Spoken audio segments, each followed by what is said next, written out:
Bienvenidas y bienvenidos a esta exploración. Hoy nos metemos de lleno en un tema que seguro resuena con muchos. La sensación de que, bueno, a pesar de estar inundados de información, algo se está perdiendo en el camino.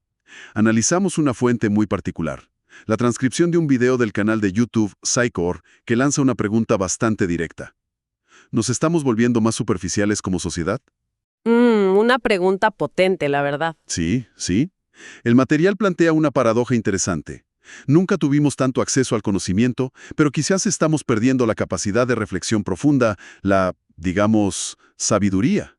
Así que hoy vamos a desmenuzar esos argumentos, ver qué causas proponen y qué camino sugiere la fuente para, bueno, nadar contra esa corriente. Exacto, es una mirada que conecta puntos que a primera vista no parecen relacionados. Desde cómo funciona nuestra mente y la tecnología que usamos, hasta ecos de la historia, la cultura actual. Claro. El análisis nos invita a ser más conscientes de cómo interactuamos con la información y, sobre todo, cómo pensamos sobre ella. Arranquemos con esa paradoja central. Tenemos el mundo en el bolsillo, acceso a casi todo, pero ¿realmente sabemos más o comprendemos mejor? El video usa una analogía que me pareció muy gráfica. La del agua de mar, ¿no? Esa misma. Es como intentar calmar la sed bebiendo agua de mar. Cuanta más información consumimos, sin filtro, sin reflexión, más vacíos o, confundidos podemos sentirnos. Y lo interesante es cómo el análisis vincula esto directamente al diseño de muchas plataformas digitales. O sea, no están necesariamente optimizadas para cultivar el entendimiento profundo, Para nada. sino para capturar y retener nuestra atención. Se favorece lo rápido, lo visualmente impactante, lo que genera una reacción emocional fuerte. Lo emocional, sí. Lo complejo, lo que requiere tiempo para digerir, bueno, tiende a quedar en segundo plano. Claro. Y eso tiene un impacto directo en nuestra capacidad de concentración, ¿en cierto? Saltamos de un titular a un video corto, de un meme a una notificación.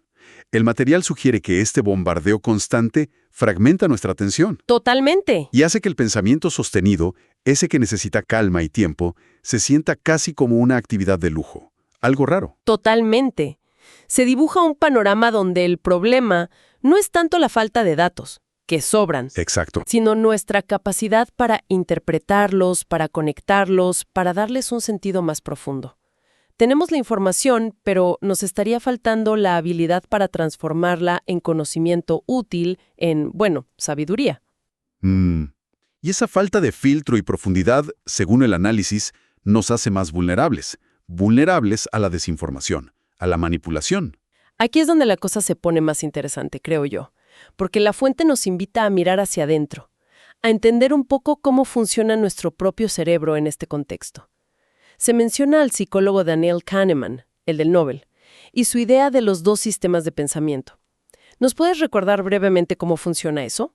Claro, Kahneman describe, de forma muy simplificada, que tenemos como dos modos de pensar. Un sistema 1, que es rápido, intuitivo, automático, casi sin esfuerzo. El piloto automático. Algo así, sí.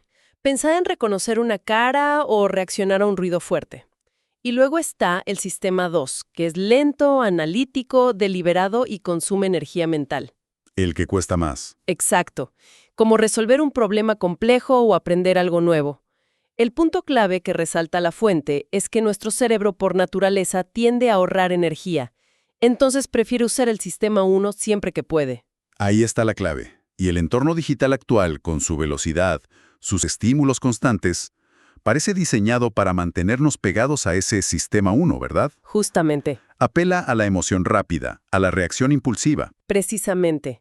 El argumento es que las redes sociales, cierta publicidad, incluso parte del discurso político, explotan esta tendencia natural nuestra. Esta, digamos, preferencia por la respuesta fácil y rápida. Y nos acostumbramos. Claro, nos acostumbramos a consumir opiniones ya empaquetadas, soluciones simples para problemas que son complejos. Y ejercitamos cada vez menos ese músculo del sistema 2, el del pensamiento crítico, el reflexivo. Y eso tiene consecuencias, claro.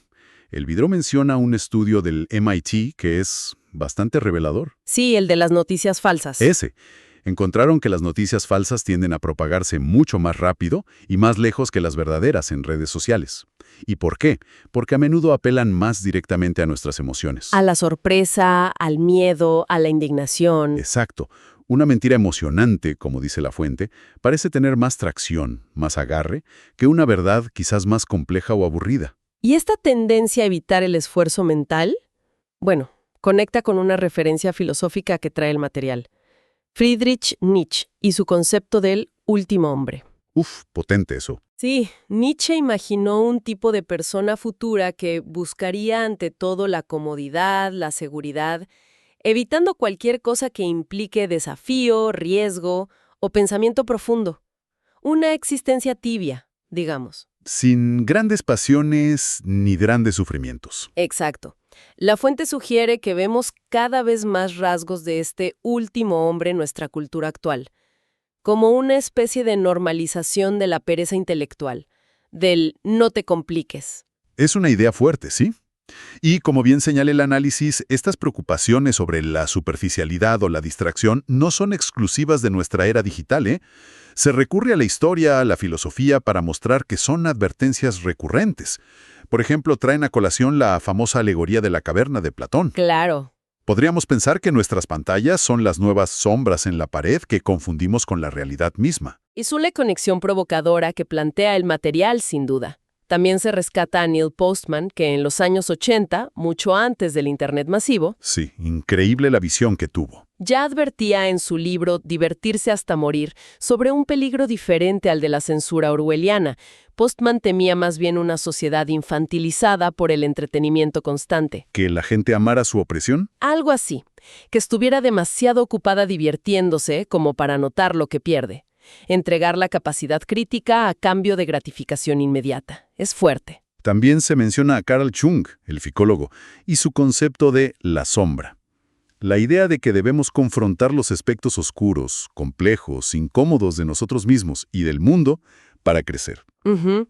Algo que argumenta la fuente, nuestra cultura de la positividad superficial y las soluciones rápidas tiende a evitar a toda costa. Y claro, no podía faltar la referencia histórica clásica, la caída del Imperio Romano. Más allá de las causas externas, se suele señalar una decadencia interna. El pan y circo. Exactamente, simbolizada por esa famosa frase panem et circenses. La idea de que mantener a la población alimentada y entretenida era una forma de evitar que cuestionara el poder o se preocupara por los problemas reales. Y el video traza un paralelo directo con nuestra era digital. Sí, directo. Tendríamos una especie de pan y circo digital y globalizado, un flujo constante de memes, series adictivas, polémicas virales, notificaciones, Que nos mantienen ocupados, entretenidos. pero quizá también distraídos de cuestiones más fundamentales. La filosofía y la historia actuarían aquí como espejos, ¿no? Mostrándonos que esta tensión entre profundidad y superficialidad, entre esfuerzo y comodidad fácil, es una constante humana. Tal cual. Exacto. Y la exploración no se queda solo en la psicología individual o las lecciones históricas. Amplía la mirada hacia factores más estructurales, sistémicos, que podrían estar reforzando esta tendencia. Bien. Uno de los puntos críticos que toca es la educación. Sí, se plantea una pregunta incómoda. ¿Están los sistemas educativos actuales, en muchos casos, más enfocados en la memorización para pruebas estandarizadas que en enseñar a pensar críticamente, a cuestionar, a ser creativos? Se cita al filósofo de la educación John Dewey, que decía algo así como, la educación no es preparación para la vida, es la vida misma. Pero el análisis sugiere que a veces el sistema prioriza la eficiencia medible sobre el desarrollo de una mente verdaderamente curiosa y crítica. Luego está el factor cultural. El video describe un entorno donde a menudo se celebra más la visibilidad que la sustancia. Uf, eso se ve mucho. Figuras como influencers o celebridades pueden acumular millones de seguidores, y esa popularidad fácilmente se confunde con autoridad o sabiduría, independientemente de lo que digan o hagan. Cierto. Lo profundo, lo que requiere tiempo y matices, raramente se vuelve viral. La cultura de la inmediatez premia lo simple y llamativo, lo fácil de consumir. Y esto nos lleva a un punto que la fuente considera crucial, la relación con el poder. Ajá. Se argumenta que una ciudadanía distraída, emocionalmente reactiva y con poca capacidad de análisis crítico es en cierto modo más fácil de manejar para quienes ostentan el poder, ya sea político o económico. Vuelve a resonar la idea del pan y circo de Juvenal, ¿no? Exactamente. Sí, aquí se introduce una perspectiva inspirada en pensadores como Michel Foucault. La idea es que el poder en las sociedades modernas no siempre opera mediante la fuerza bruta o la censura directa. Más sutil. Mucho más sutil. A menudo funciona moldeando nuestros deseos, nuestras percepciones, lo que consideramos normal o importante. Controlar la atención se vuelve una forma de poder fundamental. Claro, ¿a dónde miramos? Exacto. Cada tendencia viral, cada polémica inflada, puede funcionar como un mecanismo que dirige nuestra energía mental lejos de otros temas potencialmente más incómodos para el status quo. Desde esta óptica, la superficialidad colectiva no sería solo un subproducto cultural, sino que podría tener también una dimensión, estratégica. Vale, hemos visto las posibles causas psicológicas, tecnológicas, históricas, sistémicas. Pero, ¿cuáles son las consecuencias concretas que señala el material si esta tendencia continúa? ¿Qué es lo que realmente perdemos? Las consecuencias que se describen son bastante serias, la verdad, y abarcan varios niveles. En lo político, por ejemplo, se habla de una mayor facilidad para la manipulación. Lógico. Los discursos se simplifican hasta convertirse en eslóganes emocionales. Los debates se vuelven espectáculos de ataques personales en lugar de intercambio de ideas. Y la polarización se intensifica. Se pierde el diálogo. Exacto. Se argumenta que cuando la capacidad de razonamiento crítico disminuye en la población, la propia salud de la democracia se resiente. Mucho. ¿Y en el plano cultural qué pasa? En lo cultural, la consecuencia sería la normalización de la banalidad. Lo trivial ocupa el centro del escenario, mientras que las expresiones culturales o intelectuales más complejas, más desafiantes, quedan marginadas. La fama y la viralidad se convierten en los máximos valores. Eclipsando otros como la verdad, la belleza, la profundidad. Justamente. Y socialmente, nos aísla más. Socialmente, el análisis apunta a una erosión del tejido conectivo. Si cada persona está encapsulada en su propia burbuja de información y entretenimiento, curada por algoritmos, La famosa burbuja. se pierde la capacidad de diálogo real, de empatía, de construcción de proyectos comunes. La sociedad se fragmenta en individuos más aislados. Conectados digitalmente, sí, pero quizás desconectados humanamente. Y finalmente a nivel personal, que quizás es lo más impactante. ¿Qué nos pasa a nosotros, como individuos? La fuente advierte que al dejarnos llevar por esta corriente de distracción y superficialidad, renunciamos gradualmente a nuestra autonomía mental, a nuestra libertad interior. Nos convertimos, sin darnos cuenta, en receptáculos pasivos de lo que los algoritmos y las estrategias de comunicación deciden que debemos ver, sentir y pensar. Se sugiere que esto lleva a una vida menos rica, menos significativa, una especie de mediocridad confortable. Es un diagnóstico bastante sombrío, hay que decirlo. Sí, lo es. Definitivamente. Pero, y esto es importante, el video no se queda solo en la crítica o el lamento, ¿verdad? Dedica una parte significativa a proponer vías de resistencia, maneras de recuperar ese espacio para el pensamiento profundo. Así es. ¿Cuál sería el primer paso según esta perspectiva? El primer paso, y quizá el más fundamental, es recuperar el control sobre nuestra propia atención, ser conscientes de a qué le dedicamos nuestro tiempo mental. Tomar las riendas. Exacto. Implica una elección activa. ¿Qué información consumimos? ¿Con qué propósito? ¿Dejamos que las notificaciones y los algoritmos dicten nuestro flujo de pensamiento o tomamos decisiones deliberadas? Se presenta casi como un acto de soberanía personal en la era digital. Suena simple, pero en la práctica, es un desafío enorme. ¿Qué más propone? El segundo paso es cultivar deliberadamente la reflexión lenta. En un mundo obsesionado con la velocidad, detenerse a pensar, a leer sin prisas, a escribir para aclarar las propias ideas, se convierte en una práctica casi subversiva. Ir a contramano. Totalmente. Habla de leer libros completos, no solo artículos o resúmenes, de mantener conversaciones que vayan más allá de lo superficial, de encontrar momentos para la introspección. Es como volver a entrenar un músculo que se ha atrofiado por falta de uso. Me gusta esa idea del músculo del pensamiento crítico. ¿Qué otros elementos menciona para fortalecerlo? Tercero, abrazar la complejidad. Esto significa resistir la tentación de las respuestas fáciles, de las visiones del mundo en blanco y negro, de los bandos irreconciliables. Salir de la grieta. Algo así. La realidad suele ser ambigua, llena de matices, de contradicciones. Aprender a navegar esa incertidumbre, a tolerar la ambigüedad, es clave para un pensamiento más maduro. Cuarto, se habla de la importancia de la comunidad consciente. Recordando que la filosofía nació en el diálogo, se sugiere buscar activamente personas que nos desafíen intelectualmente. Que nos saquen de la zona de confort mental. Exacto. Practicar la escucha profunda y el intercambio honesto de ideas. Salir de la cámara de eco, como decías antes. Bien. ¿Algo más? Sí. Quinto, recuperar la memoria histórica y cultural. No dejar que la avalancha de lo nuevo y efímero nos haga olvidar las lecciones del pasado, las ideas de grandes pensadores, las obras de arte que nos invitan a reflexionar. Conectar con las raíces. Exacto. Conectar con esa herencia no es un acto de nostalgia, sino una forma de ganar perspectiva y profundidad en el presente. Y hay un sexto punto que me pareció muy interesante. Reclamar el silencio. Sí, fundamental. En un entorno saturado de ruido constante externo e interno, buscar activamente momentos de silencio se vuelve esencial.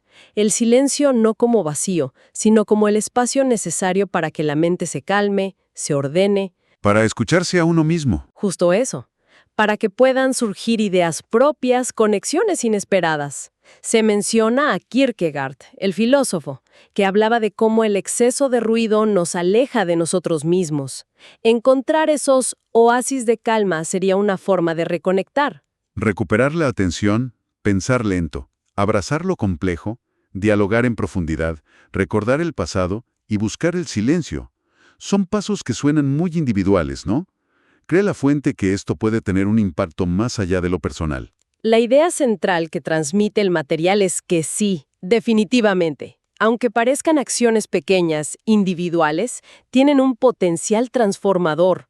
Se argumenta que los grandes cambios sociales y culturales a menudo no empezaron con las masas, Sino con pocos. sino con individuos o pequeños grupos conscientes que decidieron pensar y actuar de manera diferente, que se negaron a seguir la corriente dominante de la apatía o la conformidad. La resistencia empieza, insiste la fuente, en la decisión individual de cultivar la propia mente. Entonces, recapitulando un poco, hemos recorrido los argumentos de esta fuente sobre por qué podríamos estar experimentando esta tendencia hacia la superficialidad, a pesar de la abundancia de información. Vimos la paradoja inicial, exploramos las raíces psicológicas de nuestra preferencia por lo fácil, conectamos con advertencias históricas y filosóficas. Analizamos factores sistémicos como la educación o el poder, Exacto. Y delineamos las posibles consecuencias negativas. pero quizás el mensaje más potente que deja este análisis no es tanto el diagnóstico, por duro que sea, Sino, sino la llamada a la acción individual. El peligro real no sería solo la existencia de estas tendencias, sino nuestra propia pasividad ante ellas, la resignación a pensar que así son las cosas y no hay nada que hacer. La fuente subraya que la posibilidad de resistir y cultivar la profundidad reside en cada persona, en cada uno de nosotros. nos deja frente a una elección bastante clara. Entonces, ¿nos dejamos llevar por la corriente de la distracción fácil y la comodidad intelectual o nos atrevemos a hacer el esfuerzo? A veces incómodo, sí, pero necesario. El esfuerzo de pensar por nosotros mismos, de buscar la profundidad. Exacto. El material nos recuerda figuras como Sócrates o Galileo, pensadores que fueron profundamente incómodos para su tiempo, Muy incómodos. precisamente porque desafiaron las creencias establecidas y se atrevieron a pensar diferente, a ir más allá. Y la reflexión final que podríamos extraer de todo esto es muy personal, creo yo. Una invitación a la autoobservación. ¿Cómo estamos nutriendo nuestra mente cada día? ¿Somos realmente dueños de nuestra atención o la cedemos sin darnos cuenta? ¿Estamos ejercitando activamente nuestro pensamiento crítico? ¿O nos conformamos con las respuestas rápidas y las opiniones que nos llegan ya digeridas, listas para consumir? Son preguntas para hacerse. Quizás como último punto para darle vueltas después de escuchar esto, podríamos preguntarnos algo muy concreto. Más allá de las grandes teorías sobre la sociedad, ¿qué pequeña acción podríamos implementar hoy mismo? Ahora, Algo chiquito pero real. ¿sí? En nuestra rutina, para empezar a crear un pequeño espacio de mayor profundidad. Tal vez sea algo tan sencillo como dedicar 15 minutos a leer un libro sin interrupciones, o tener una conversación cara a cara sin mirar el móvil cada 2 minutos. O simplemente encontrar 5 minutos de silencio real en el día, que ya es mucho. Exacto. La fuente parece sugerir que la transformación empieza en esos pequeños gestos conscientes. Ahí está la clave, quizás. Donde el arte respira y que el arte se inspira. Sobre son Mega Podcast. Sí, un Mega Podcast. Sabiduría que se